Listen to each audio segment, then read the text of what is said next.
Imagine lying in a flooded shell crater somewhere in the Somme Valley, 1916. The air smells of cordite, wet earth, and something far worse. Your rifle, your only lifeline, has jammed. Your hands are trembling, caked in clay. There is no armourer, no depot. There is only you, the mud, and whatever ingenuity you can summon before the next whistle blows. This was Tuesday morning for millions of men across the Western Front, and what they did next is one of the most remarkable untold stories of human adaptability in the history of warfare. Welcome to Fieldcraft Chronicles. Today we step into the trenches. When the rifle becomes the enemy. The Lee Enfield and the Gewehr 98 were precision instruments built for controlled conditions. The trenches offered anything but. Mud was not merely an inconvenience, it was a tactical weapon, choking rifles with alarming regularity. Soldiers learned fast that a clean weapon meant a living soldier. British Tommies developed a near-religious discipline around rifle maintenance, using oil-soaked rags torn from shirts, improvised pull-throughs made from bootlaces, and whatever lubricant could be scavenged, whale oil, Vaseline, even axle grease from transport wagons. When a barrel became packed with mud, standing orders prohibited firing it clear.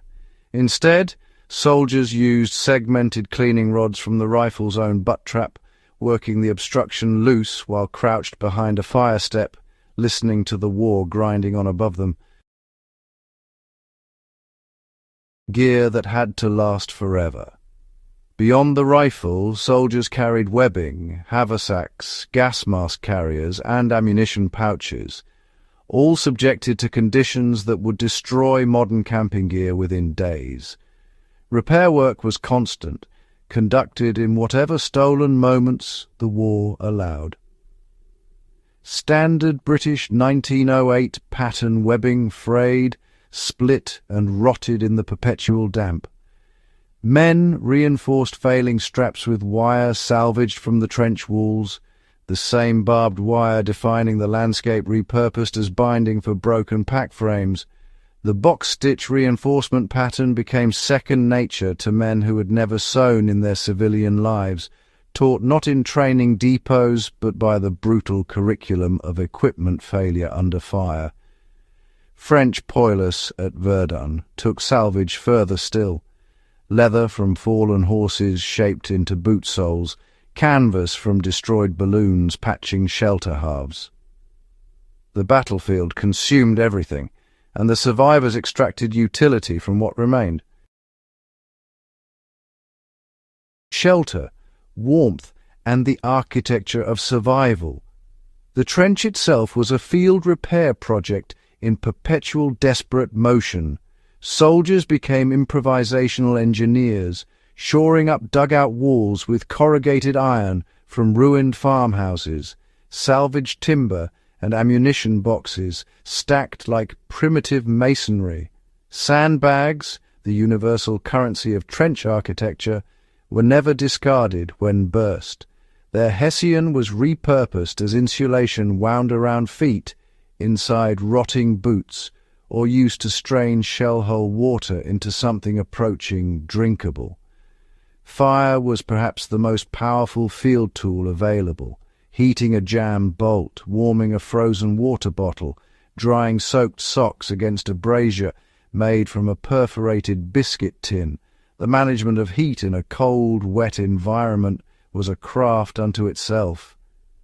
Soldiers built fires producing minimal smoke, feeding them steadily to avoid betraying their position to the sniper waiting just across no man's land. The lesson that outlasted the war. What the soldiers of the First World War discovered, under conditions of almost unimaginable duress, is something every serious student of bushcraft eventually arrives at. Skill, knowledge, and adaptability are the most durable equipment you will ever carry.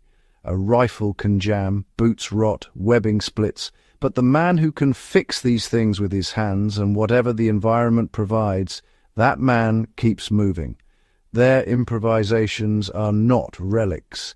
They are principles, and principles do not expire.